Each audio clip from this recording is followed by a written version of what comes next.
Hello and welcome to Music and Art in the Catholic Tradition, Module 2, Lesson 3. Today we're going to be talking about Abbot Suger and what was done in his administration at the Abbey Church of Saint-Denis. So we're going to be talking about now, we've talked a lot about the conceptual aesthetic, what people think should be done. In fact, we've talked a lot about that. That's pretty much everything we've talked about up until now. Now we're going to talk about boots on the ground, practical matters, and how they relate back to the aesthetic. So we're well grounded in what the aesthetic is, and now we'll see whether people who are writing about what they've done practically actually measure up to that. So let's get started. Suger, he wanted to write down an account, and his brethren suggested that they do so as well, of what they did to improve the Abbot Church of Saint-Denis. So luckily we have this record. And he begins by saying that they wanted to go through this practice of creating a record so that through this activity, thanks might be given to Almighty God by us and our successors, and enthusiasm for its continuation, and if necessary for its completion, should be fired by good example. So, everything they're doing here is for the betterment of the Church and to give glory and thanks to the Almighty God. So far they're in line with what we have heard from Aquinas and Boethius and Augustine. Now that's the theoretical foundation of why they want to do this. That's the sort of spiritual motivation. But their motivation is also quite practical in that the church was a little bit small and it was a little bit falling apart. And they wanted to... They felt that it no longer was as good as it could be practically, and also the implication is they didn't think it was as glorifying to God as it could be at that point with the technology and the resources that they had at their disposal. So a lot of things he's telling us are like, for example, where he says, when he's talking about the doors, that he writes, "We also arranged to have the towers and upper crenellations of the front altered, with an eye to beauty, and should circumstances require, to utility."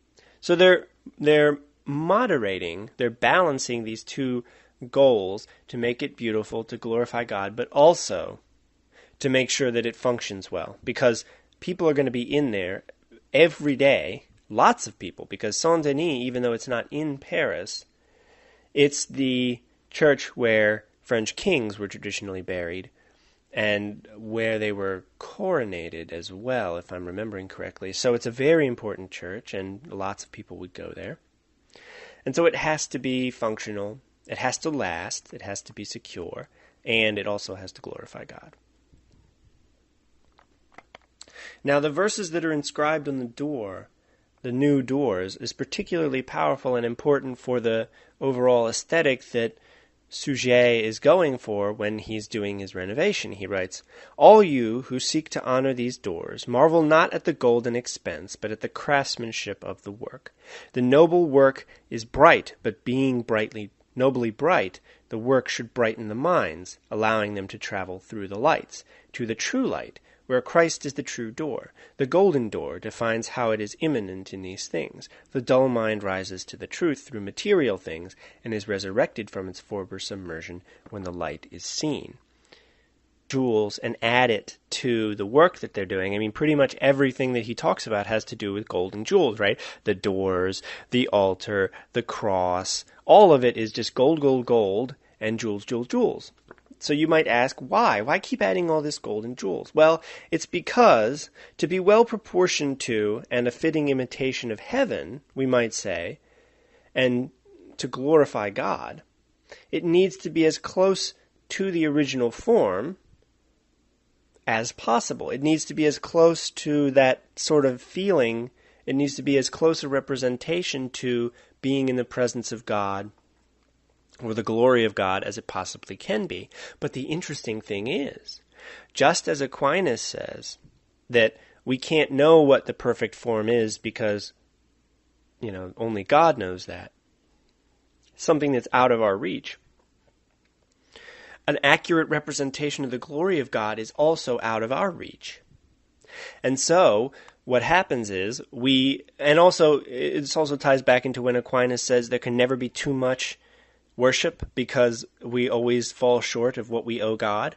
It's the same, those two ideas are at play right here, where they can never add too much gold, they can never add too many jewels, because it will always fall short of the glory that God is owed, and it will always be imperfect when compared to the thing that it's imitating, which is the glory and splendor of heaven and the divine and God and so on and so forth.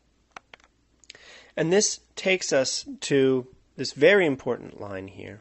I think I even left it in the a marginal note in the PDF, where it says, note this.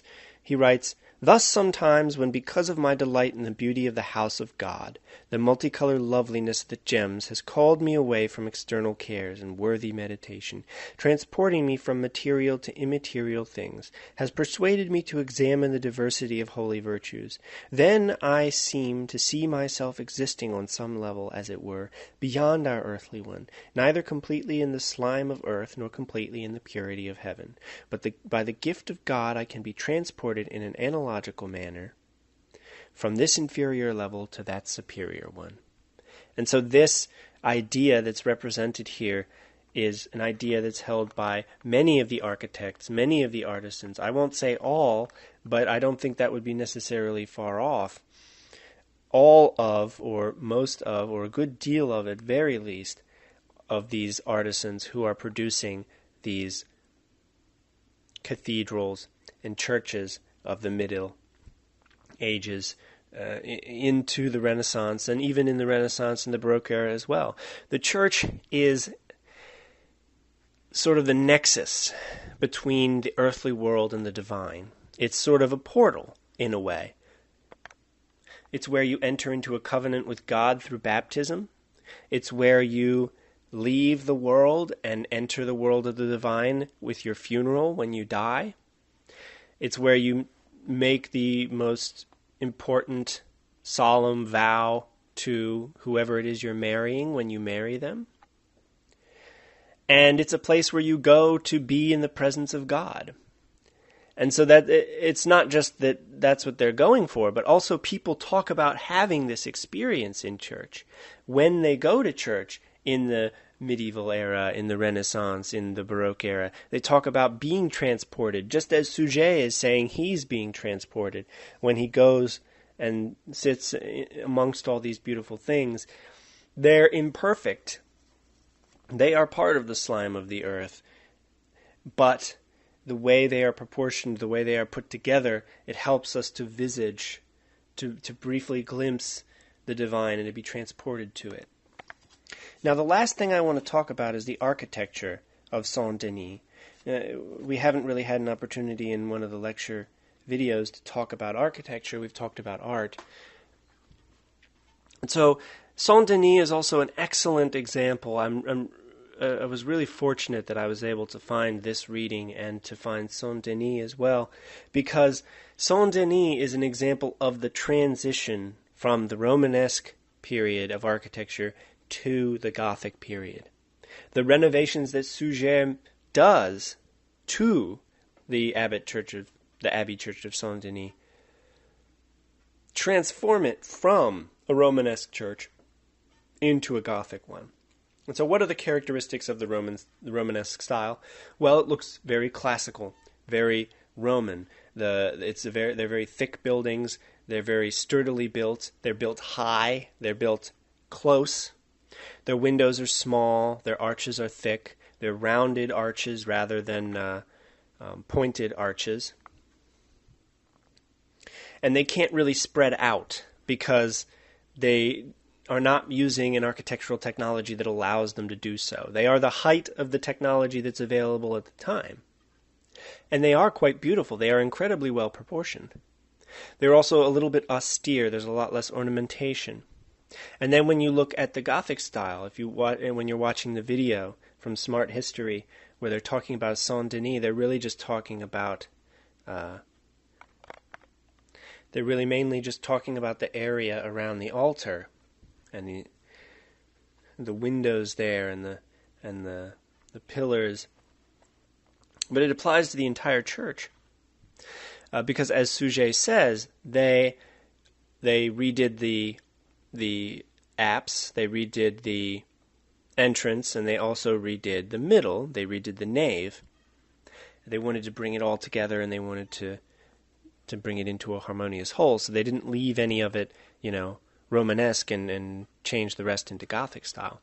But you'll notice that the key elements of the Gothic style here are that things start to spread out. We get more open space. We get a more fluid-looking architecture because the weight is able to be displaced farther out, and that gives us more space. And also this displacement of weight allows us to open up walls, and so now we have huge windows and lots of light, and that is the light that is transporting us. That is the light that's imitating the divine light, and it's helping to transport us when it reflects off all of these jewels and off all of this gold. Another thing which Suger is sort of hinting at, but he doesn't mention, it's a hallmark of the Gothic style in architecture, is ornamentation. Now you might look at all the ornamentation and you might think it's too much. You might also look at it and notice that it's not exactly always symmetrical. But that's the beauty of it, that it really is all proportional when you look at it. It's just that it's proportional on a larger scale. So even though there's a window that's not matched by another window, next to it, or there's a gargoyle that's different looking than another gargoyle on one of the corners, or one of the towers there's only one tower and it's not placed symmetrically, or something like that. All of that is just,